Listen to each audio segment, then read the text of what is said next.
जोबोद गोजोनथाव बाथ्रा बे 61थि बर' थुनलाइ आफादनि बोसोरसेला जथुम्मायाव आंनि नोजोराव बेनो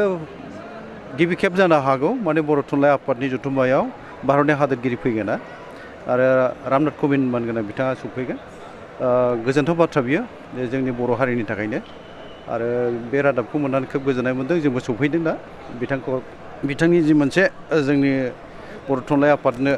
बा बर' थुनलाइ आफाद खावलायनाय सफैनाया बे जोंनि थाखाय बरायथाव आरो जों बरायदों आरो बर' कसारि मोनसे गावहाय खुंथायनि जानानै जोङो खोब गोजोननाय फोरमायगोन बिथांनि बे सफैनायखौ तामुलपुराव बे जथुम्माय 67थि जि बोसोरसेला जथुम्मा बेयो मोनसे जारिमिनारि आगान जानानै थागोन बेखौ फोथायनाय थाबाय आरो बर'फोरनि राव थुनलाइखौ लानानै जे खामानि मावनो आवगायनाय बेयो आरोबाव थुलुंगाखांनाय मोनसिनगोन जोङो बर' हारि हिसाबै बर' राव थुनलाइखौ फोथांनो होननानै जि खामानि मावबोदों बेयो दिनैनिफ्राय बुंनो थाङोबा बेसेबांबा गोलाव समजों बारबोबाय जोंनि मावनो गोनां बिबानफ्रा दाबो जोबाखै जोङो नाजालायगासिनो दङ आरो बर'नि राव थुनलाइखौ जोङो बुहुमाव गेवलांसार खालामनो थाखाय गोबां मावनो बिबाना जा दंबावो जों खौसेनो मावनांगोन आरो बर' राव थुनलाइ बेनि फारसे जोंनि जि मोनसे गोरबोजों अनसायनाय आंगो खालामनो नाजानाय बेफोर साफ्रोमबो बर' फिसानियाव जेब्ला फैगोन बे साननाया आरो मावनो लुबैनाय गोसो फैगोन अब्लानो माने जोङो आवगायलांनो हागोन ना मिजिंथिनो हायो जथुम्मासालिसिम फैनाय रायजो राजाफ्रा गोबां माने उसुबिदा गोग्लैदों दा बे फारसे रायजो राजासिम मा खावलायगोन बेखौ जोङो सहायनांसिगोन माने सरकारनि जि मोनसे खान्थिफोर दानानै होयो बेजों जोङो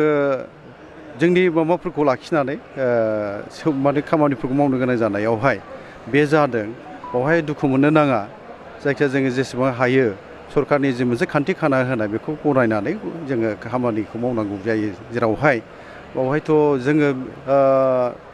गोबां खैदां खैफोद दुखु सात जारला सहायनांगौनाय बेथ' बर' हिसाबै जोङो गोदोनिफ्राय सहायबोबाय सहायगासिनो दं सहायलांबाय थाखानांगोनबो आरो जों जेरावहाय जोंनि राव थुनलाइनि थाखाय सेक्रिफाइस खालामबोबाय बुंनो थाङोबा जिउ बावबोबाय मुंख्लं जानो गोनां जाबोबाय बेफोरसिम जोङो जेराव आगान सुरखाबाय बे जोंनि बे रायजो राजानि सफैनायाव एसे एनै माबा जानाया जेंना जानाया बे थागोन बियो बे अब्लाबो आंहा फोथायनाय दङ बे सम जानाय लोगो लोगो गासिबो माने रोखा जाजोबगोन